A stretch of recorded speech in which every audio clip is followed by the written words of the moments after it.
On the night of April 14, 1912, over 2,000 people were aboard the largest ship ever built, the RMS Titanic. Among them was a 25-year-old engineer who spoke 3 languages fluently. His name was Joseph Philippe Lemercier Laroche, and he was the only black passenger on the Titanic. For 83 years, the world forgot he existed, until his daughter, at age 84, decided to break the silence. Joseph was born on May 26, 1886, in Cap-Haïtien, Haiti, into a respected family. His father was a former military officer, his mother from the Haitian elite. They believed in education and saw something special in their curious son.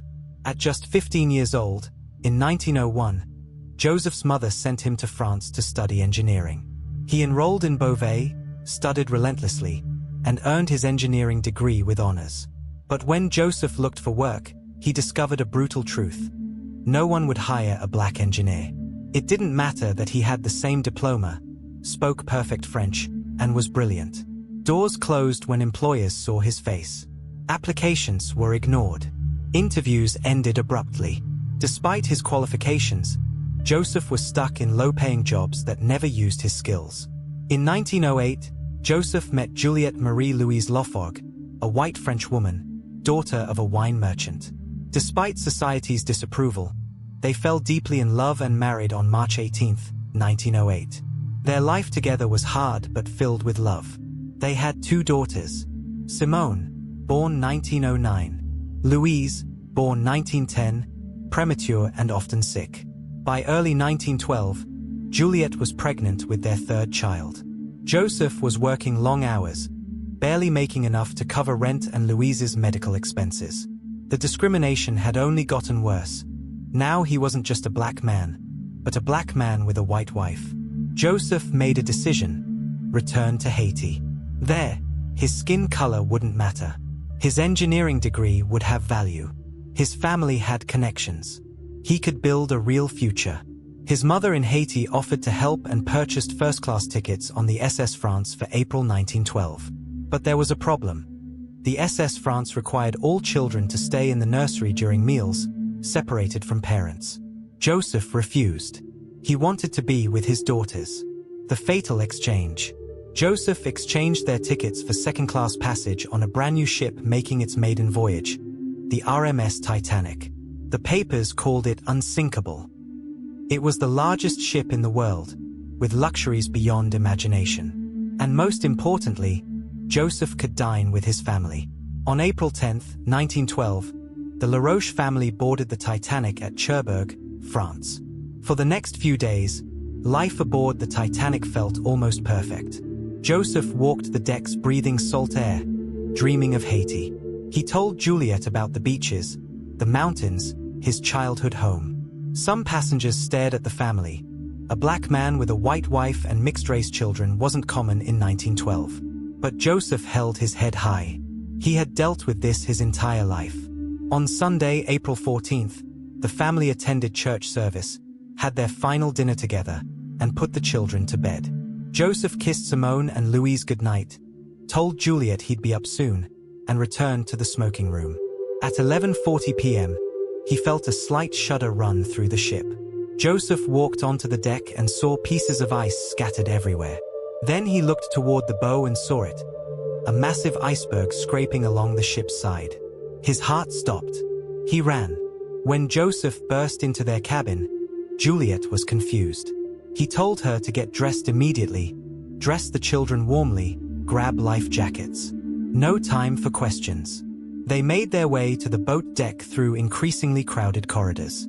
The scene was chaos, hundreds of passengers pushing toward lifeboats, officers shouting orders, women screaming, children crying.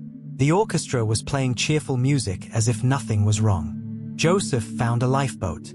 An officer was calling, "Women and children first." The separation. Joseph helped Juliette into the lifeboat. He handed her Louise, then lifted Simone in beside her mother. Both daughters were crying, reaching for their father. But in the confusion, as the lifeboat began to descend, Louise somehow ended up back in Joseph's arms. Juliette screamed. A crewman blocked Joseph's path, thinking this black man was trying to board the lifeboat improperly. Joseph begged, "That's her mother. This is her daughter. Please." The crewman didn't move. Seconds were ticking away. Joseph made a desperate decision. He turned to a stranger, a woman he'd never seen before, and thrust Louise into her arms. "Please," he begged, "pass her to the woman in the boat. Save my daughter."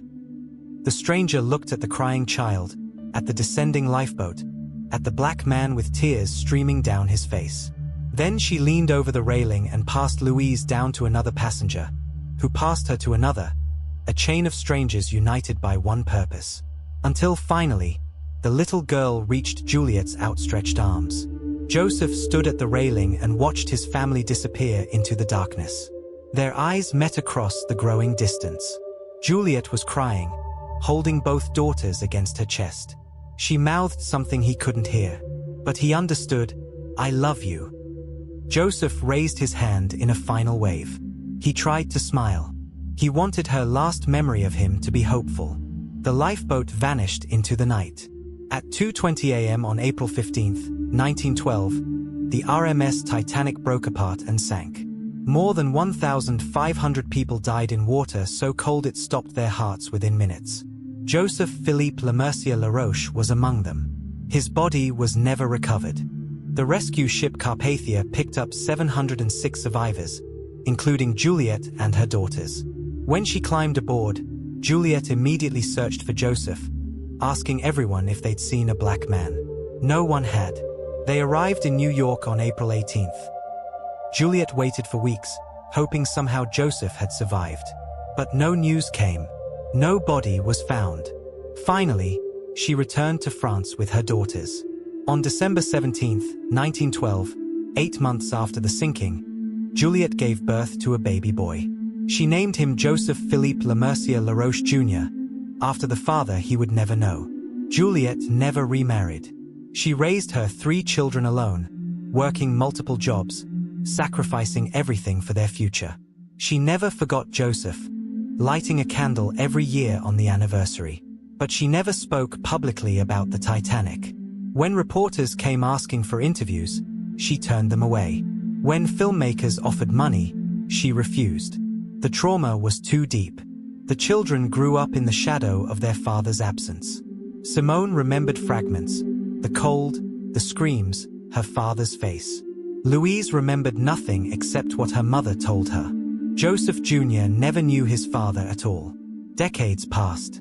The Titanic became legend, the subject of countless books and films. But Joseph Laroche's name never appeared. His face was never shown.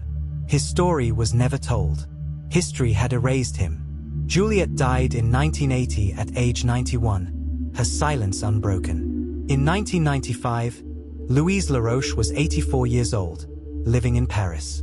She had lived a long life and was tired of the silence. When the Titanic Historical Society contacted her, she said yes. For the first time in 83 years, the world heard the story of Joseph Philippe Lemercier Laroche, his childhood in Haiti, his education in France, the discrimination, the love, the decision to go home, the exchange of tickets, and that terrible night of April 14th.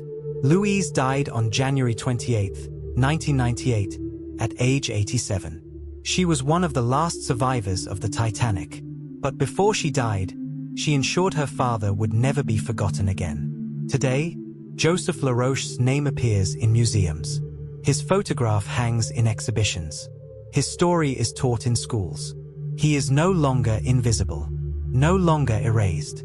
He was a father who loved his family. He was an engineer who fought against injustice. He was the only black passenger on the Titanic. And his story will echo through history forever. This story reminds us that behind every statistic, every number, every historical event, there are real people with real lives, real dreams, and real love. Joseph Laroche deserves to be remembered not just as a victim of the Titanic, but as a man who lived with dignity, loved deeply, and sacrificed everything for his family.